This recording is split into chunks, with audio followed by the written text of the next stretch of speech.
بسم الله الرحمن الرحيم الحمد لله رب العالمين والصلاة والسلام على رسول الله وعلى آله وصحبه ومن والاه ما بعد marka hore ilaahay baan u mahadcelinaynaa tabaaraka wa tacaala isagaana weydiisanaynaa in uu musiibadan ummadda ka dulqaado inta u jiifta ee u jirana ilaahay tabaaraka wa tacaala inuu caafimaad siiyo inta dhimatayna ilaahay tabaaraka wa tacaala inuu u naxariisto gaar ahaan deegaamadeennan inuu ilaahay tabaaraka wa tacaala dhibka inaga fududeeyo ilaahay waan baryaynaa tabaaraka wa tacaala intaa kadib diinteennu waxay qabtaa dhibaatooyinka iyo musiibooyinka dhacaya in dadka muslimiinta laba arrimood ay isku daraan ama bulshadu laba arrimood isku darto qaabka loola tacaamulayo ama loola dhaqmayo qaybta koowaad in ilaahay la tala saarto in ilaahay la baryo in ilaahay tabaaraka wa tacaala xaggiisa loo cararo in Allah tabaaraka wa tacaala dhibaatadan in uu qaado oo ummadda ka qaado ilaahay la weydiisto tabaaraka wa tacaala in la xirsi xidho oo adkaarta iyo ducooyinka ku soo arooray xirsi xidhka in lagu dadaalo ilaahayna lagu kalsoonaado tabaaraka wa tacaala qaybta labaad waxa weeye in lala yimaado asbaabta muxuu ahaayey cudurradan ama ciddii uu ku dhacday si isaga daaweyn lahayd ama cidda uusan ku dhicin siduu uga taxadari lahaa isaga ilaalin lahaa iyadana diinteenna ina amartay oo nabigeenna sala allahu calayh waalihi wasalam ayaa u horreeyey cid xanuunadan faafta ee bini aadamka laysa in dadka meeshuu ku dhacay in la takooro oo la xidho oo inuusan faafinoo dadka intiisa kale uusan gaadhin nebi maxamed baa u horreeyey sal alla alay wasalam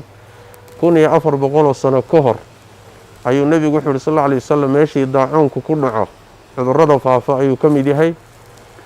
meeshuu ku dhaco dadka jooganayaysan ka bixin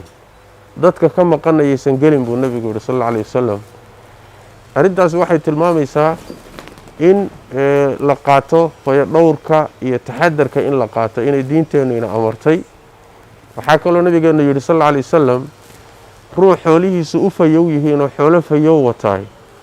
xoolo kaloo jiran yaan lagu dhex darin xoolaha fayow iyo kuwa jiran hala kala ilaaliyo buu nebigu yihi sal alla alay wasalam waxaa kaloo rasuulkeenna ka sugan sal alla alay wasalam wafdi u yimid oo uu qaabilayay nebigu sal alla alay wasalam ayaa waxaa ku jira nin judaam qaba xanuunka judaamka la yidhaahdo nebigu sal alla alay wasalam ninkii isaga ahaa meeshiisa isagoon joogoon u soo dhowaanin buu yidhi meeshaadaan ballankugula galay iska noqo buu nebigu sal alla alay wasalam bimacnaa nebigu wuxuu ka taxadarayaa cudur gudba cudur faafo ruux qaba inuu nebigu gacan qaado sal alla alay wasalam ayuu rasuulku diiday salawaatu rabbi wasalaamu caleyh intaasoo dhan waxay tilmaamaysaa diinteennu waxay qabtaa sababta ha la qaato iyadoo ilaahay lagu kalsoon yahay haddana waa in wixii sabab ah ee la ysaga ilaalin kara xanuunka in la qaato taa waxaa qayb ka ah in la maqlo hay-adaha caafimaadka talooyinka ay bixinayaan laamaha caafimaadka dowladuhu bixinayaan ee la tijaabiyey bini aadamku tijaabiye in xanuunkan ay qayb ka noqon karto sidii uu ama u yaraan lahaa ama dadku uga badbaadi lahaayeen maxaa yeelay nafta bini aadamku diinteennu qaali bay ku tahay 5 shay oo ay sharaa'icdu ilaalisay ayaa waxaa midda labaad ah nafta bini aadamka diinta kow ah nafta bini aadamka laba ah nafta bini aadamka marka in la ilaaliyo caafimaadkeeda la ilaaliyo jiritaankeeda la ilaaliyo dhibaatada laga ilaaliyo waa maqsad muhim oo maqaasida shareecadeenna ka mid ah saas daraaddeed waxaan leeyahay bulshada muslimka ah iyo guud ahaan bulshada mujtamaca dalka ku nool iyo intay maqlaysaba waxaan leeyahay muxuu ahaay hala taxadaro ilaahay baa in amray tabaaraka wa tacaala khuduu xidrakum taxadarkiina qaata rasuulkeenna inoo jideeyey sala allahu calayhi waaalihi wasalam gaar ahaan xaafadan islii ee aan ku noolahay iyo xaafadahan hadda waxoogaa soomaalidu aada u degto mujtamacan hadda ku hadla luqadda aan ku hadlayo runtii waxaa la soo sheegayaa in aynu dayacannahay wayna iska muuqataa in taxadarkii loo baahnaa iyo dadaalkii loo baahnaa aynaan samaynaynin waana iska muuqataa in nidaamkii loogu talagalay fayadhowrka aynaan u hoggaansanayn waana iska muuqataa sidaas daraaddeed waxyaalahaas oo dhan waxay keeni kartaa inay inagu timaado khatar ka weynta maanta ina haysato waxay keeni kartaa xaafadaha in dowladdu ay tilaabo adag ka qaadato oo maanta muxuu ahay waa roonnahay waxay imaan karaysa ilaahay tabaaraka wa tacaala haynaga ilaaliye xanuunkani hadduu dhexdeenna ku faafo oo mujtamac khaasatan mujtamaca soomaaliga oo kale haddii aynu ku badanno tirada xanuunka ku dhacayo marka dambe in la yidhaahdo coronavirus iyo soomaali way isleeyihiin meeshii laynagu arkaba in la yidhaahdo soomaali iyo coronavirus in layskan raaciyo oo aynaan culays aynaan qaadi karayn runtii ina soo waajaho saas daraaddeed waxaan leeyahay talooyinka ha la qaato oo muxuu ahaay awaamiirta ha la qaato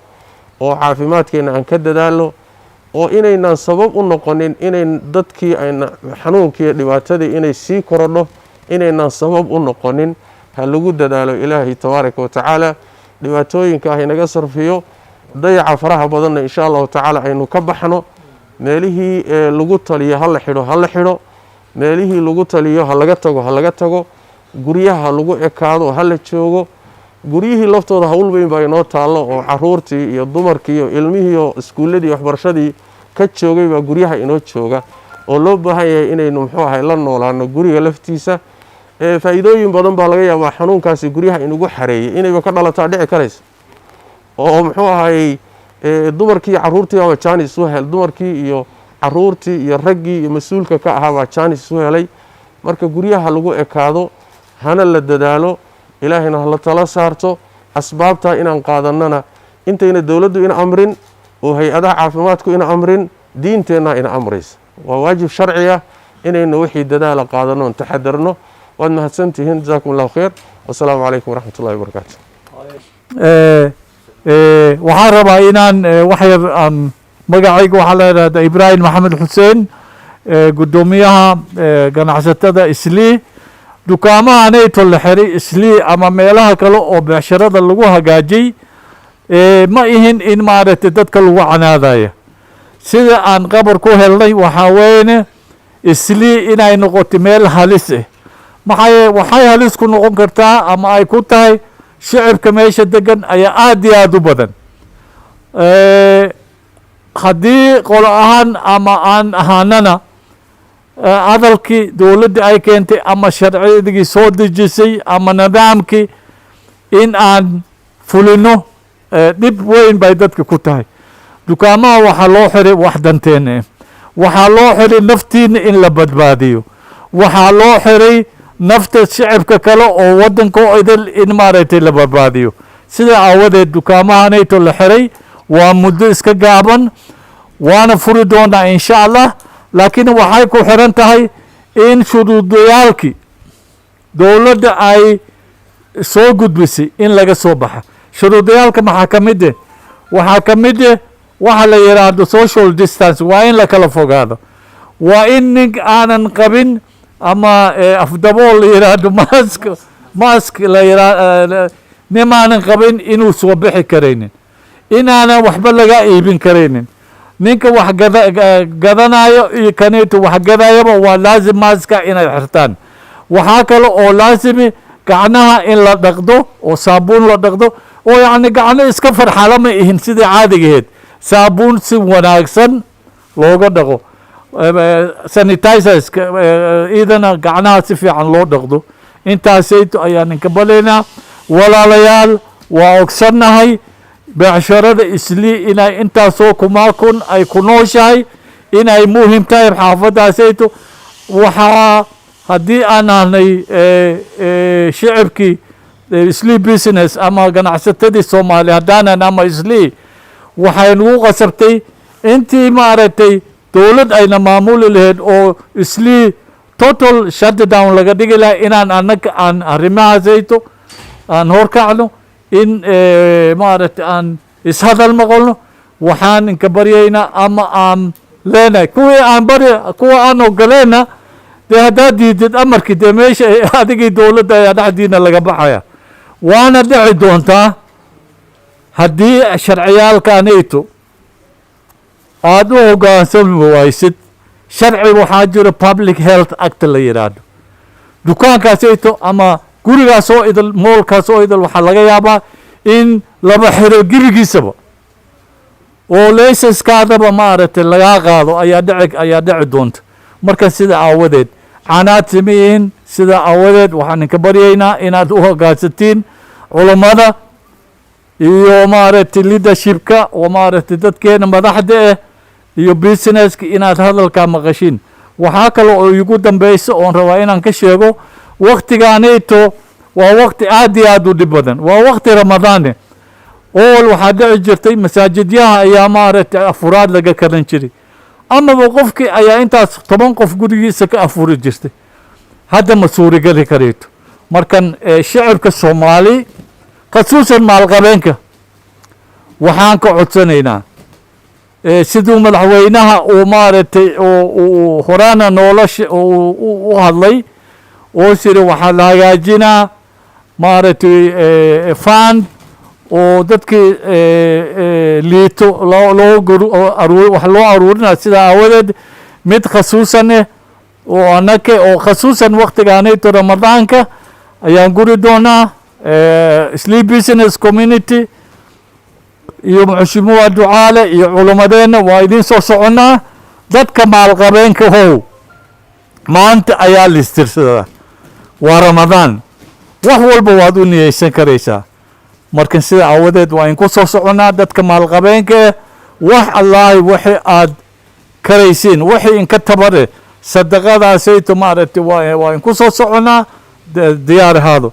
waxaan u malaynaa intaasayto ayaan ku istaajinaa waxaa kale oo jira xildhibaankeena yuusuf wuxuu soo sheegay inuu noo imaaday waay markan maxaa la yidhaahdaa cudurdaar buu yeeshay marka sida aawadeed laakiin wuxuu ballan qaaday ama weliba mar kastaba uuna la garab taagan yahay in maaragtay Sleep Business iyo khasuusan Soomaali ama meel Kenyaan ay joogaanba inuu maaragtay uu nala joogo oo arrimahaasayt uu nala wada marka sida aawadeed waxaan ku wareejinaa muxushumuha aadan ducaale oo sorry ilmaan hadalku ma jiro cusmaan oo ninka laga soo doortay MCA-ga Islii asagana markaa ka dambe muxushumuha ducaale ayaa noo xiri doono waa mahadsantiin cusmaan no we'll do later yeah marka waxaan dhihi lahaa reer Islii